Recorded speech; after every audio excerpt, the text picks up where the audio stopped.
That it doesn't come from any book. It doesn't come from any videos. It doesn't come from any kind of classes that we have been taking across in the academics. It just comes from my pure own understanding of what the entire world of fashion and fashion business is all about. Ensure the brand is a the product is a brand, and nobody else can even think of taking it out from you. Hello everyone, hope everybody is doing great. Today's video is about what is the method of starting a fashion brand. As a teacher, I have interviewed almost, let's say, 5,000 students who wants to become a fashion designer. And there is one particular commonality that every student who wants to become a fashion designer has. You know what that is? That is that they want to have their own fashion brand.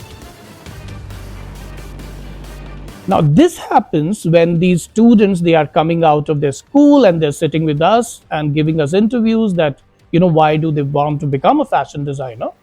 And then they actually get entry to the college. And while doing this 4-year course, towards the end of the college, and I think they completely missed out of the initial dream that they had of having a fashion brand. Because when you are doing a 4-year course, you actually get to know that there are so many things that needs to be put together to start a fashion brand. But there is certain methodology that we all can follow, which is going to help you to create a solid fashion brand with a solid foundation, and which is going to stay there for a very, very long time.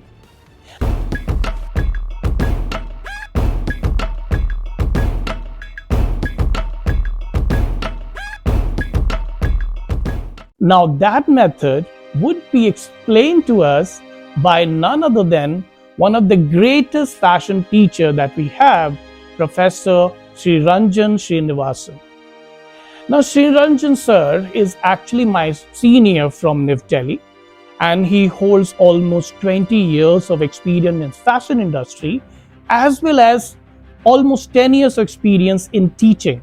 So he's like a deadly combination of explaining his observation of all the points that big fashion design houses have and how young fashion design students who want to become entrepreneurs can follow this easy method to start their fashion entrepreneurship.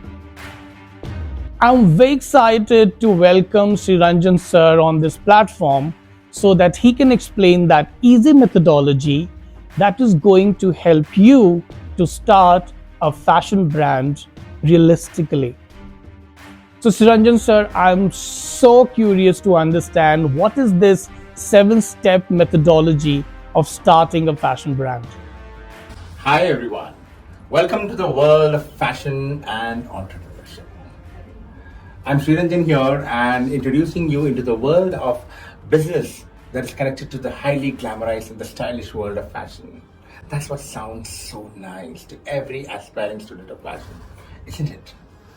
So how do we go about doing it?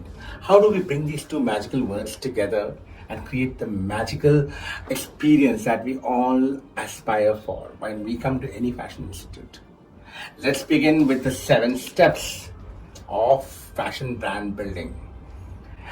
From my approximately 25 years to 30 years of experience as a fashion entrepreneur, academician, research person, I would like to put across these guru mantras for you to follow. So let's start. Where does this all begin with? It all starts with you. Yes, it starts with you being the main person behind the entire operation. You and your vision. That is where the entire crux lies. So you start with a vision that you have, maybe a short-term one or long-term one. Take your choice. Because a short-term one ensures that you're on the right pathway to your long-term one. So while starting with this entire thing called vision, what is it that we need to be keeping in mind? The first step is to have a clarity of your vision. Till you have a clarity about your goal, believe me, there's no point. And by the way, before we begin and go on to the next step, here's a word of disclaimer. The disclaimer says, till you are not sure of how you're going to sustain your brand, I would advise you not to even enter it. Take your time, gain your experience, understand everything, and then move on. And something else I would like to share with you. Please go through enough literature and books and whatever you want to. Talk to people who are experienced in this line. Gain some knowledge about it. So here I'm sharing you my own experience. It doesn't come from any book. It doesn't come from any videos. It doesn't come from any kind of classes that we have been taking across in the academics. It just comes from my pure own understanding of what the entire world of fashion and fashion business is all about. Having said that, the first part is your vision and the clarity of your vision. The clarity starts with the next step. The clarity means you're very clear about the kind of category of clothing that you want to pursue. You're clear about the sense of aesthetics that you want to offer. You have a good understanding about the kind of market that you should be fairly be having an idea about what is the kind of market that you're planning to launch your product into. Well, is it going to be a luxury brand? Is it going to be for the masses? Are you going to compete with top fashion brands? Is it going to be bespoke, diffusion? What exactly is it going to be? Which market, which strata are you going to cater for? Because the aesthetics will change accordingly. You could not probably be launching a Mercedes in a market that is primarily looking for an Alto, and vice versa. So always remember, the market research is quite an important aspect of your understanding to begin your brand. You do the research of your competitors. You do a research of the kind of people who will be buying your product. Go and talk to them. Don't be shy. The next part that comes in is your USP. Once you've understood what is happening across the market, you also realize where your unique selling proposition lies. What is it? Is it going to be innovation? Is it going to be some kind of a technique? Is it going to be a process? Is it going to be some kind of a design aesthetics which nobody else has? Only you could be having it.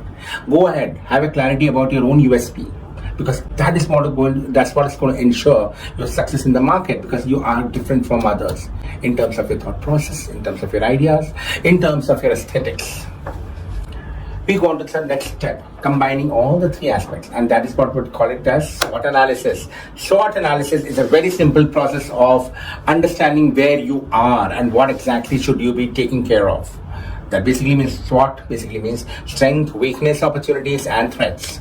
So please realize, while realizing your strength, that could be your USP, your weaknesses, where you lack in terms of your quality, that ensures that your brand could suffer because of your own internal reasons. Your opportunities could be the kind of network and the kind of people that's going to be supporting you in the process. Your academics, your learning, your understanding, everything. Your threats could be your possible competitors, and so many other factors. Remember, all these will come in later as we go further. Okay, once you've done a very clear-cut SWOT analysis, you actually realize where you are standing in the market in terms of your brand concept. Okay, this takes us to the next step, and that is the design thinking process. Yes, the same design thinking process that you learned in your academics is going to be yours. What does design thinking process ensure? It has got these 5-step proposals, beginning with empathy. Remember the process where you did the market research, you went and spoke to your clients. Let's take an example. Maybe the example could, let's say you are planning to do a kind of athleisure line for your collection, for your brand, and you go and find out from the market that already athleisure is doing so well. There are various brands which are doing various kind of products connected to athleisure. But then you realize that during the feedback with your client, they felt that we are an ardent fan of athleisure everywhere, but we just feel like it had some more space. We just required to store in some more stuff along with our daily life routine when we are adorning the athleisure, and that is which no brand is offering that. So that is where you have identified the problem. You understand that? Once you've identified the problem, you really want to having a clarity. You define it very clearly. This is an issue. That's where you empathize with your client. Once you empathize with your client, the next step would be defining the problem. Once you define the problem, you exactly know where to start your ideation process. So you start with your ideation, your research, your brainstorming, the entire kind of exploration that you want to do, and you come across the next stage that is called the prototype. Remember, we are in the process of design thinking process. Once you reach the prototype, are you ready to launch? that could be the biggest blunder you would be doing. But understand until you test it on your client. Get a few trusted clients out there in front of you. Why didn't you try them to test it out? Let them test it out for you. Let them give you an honest feedback. Once the feedback is there, you realize where you went right and what could still be tweaked in order to ensure you're launching that exact right, perfect product. Don't be in a hurry, but don't be so late also. So once you've ensured that your product is being given ample feedback, you go back to the process of ideation again, go through the entire research and your explorations, do the tweaking wherever required, come back to your product line, and your product is ready to be launched. Once your product is ready to be launched, what are the next steps? Oh yes, marketing. Marketing is the next stage. And please ensure, for any entrepreneur, it's very important you don't exhaust your capital money, everything in your product line or setting up your place. But please ensure you're having an adequate amount of budget allocated for your marketing strategies also. What is the marketing strategies? Remember the 4 P's that you learned? The product, the pricing, the placement, and the promotion. Product, you already have it. You have the perfect product. Pricing, always ensure to price it rightly. Because in case you're underpricing it, you're just going to be ensuring that it loses its value somewhere in the market where you're planning to put it across. Okay, and if you're overpricing it, probably you'll be competing with the higher category and you just won't fit in. So please ensure you are pricing the product precisely as per the market norms, just ensuring you're giving some advantages here and there to ensure that your client is lured towards the product. The next comes the placement part. Of course, it's very important. You're not going to be placing across your product where your client can't reach you. And please remember, this is a very important stage also because your product is going to be identified with you. And it is at this stage you ensure that you're placing it rightly across the social media or into the real world in terms of the marketplace, the print media, wherever it is there. Your product should be identified with you, and the place is going to be a very critical factor in that. Please ensure rightly launching the product in the right place. Next and the most important part is your promotion. How are you going to promote your product? Please ensure we take whatever help you need. Get exhausted with all your networking. Contact your friends, your business associates, the media people, everybody involved. Put them all into it. Please ensure your product is completely out there on the face. And while doing it, what are you ensuring? You're ensuring there's a copy check. Because your product will be associated with you and somebody who's planning to copy, be it a big brand who could easily copy and wipe you out, or it can be an upcoming brand who really like to take those ideas and put it across in different market. You will ensure your product is well taken care of. So go all out. Ensure the brand is the product is the brand, and nobody else can even think of taking it out from there. Once you successfully launch your product into the market, the rest will be taken care of by you. I'm 100% sure about it. Okay. While doing this entire thing, please ensure your intellectual property rights are taken care of. And how to take care of your intellectual property right? Go and seek advice from a right legal consultant. Ensure your documentation process is in place. How do you ensure your documentation process is in place? While doing your research work, while doing your explorations, keep documenting every activity and keep them stored across so that you are taking care of your intelligence, your idea, your product is very well taken care of in order to ensure that all the intellectual property rights categories are taken care of and the checklist is complete when you are ensuring for a legal battle if at all if it's required. So, the taking care of these 7 steps of your brand building and concept will reasonably ensure that you are launching your product, you are able to launch it in the right format, you're ensuring that your product has a longer life and your business has a longer stay in the market. Okay, basically in short, your longevity of your fashion brand.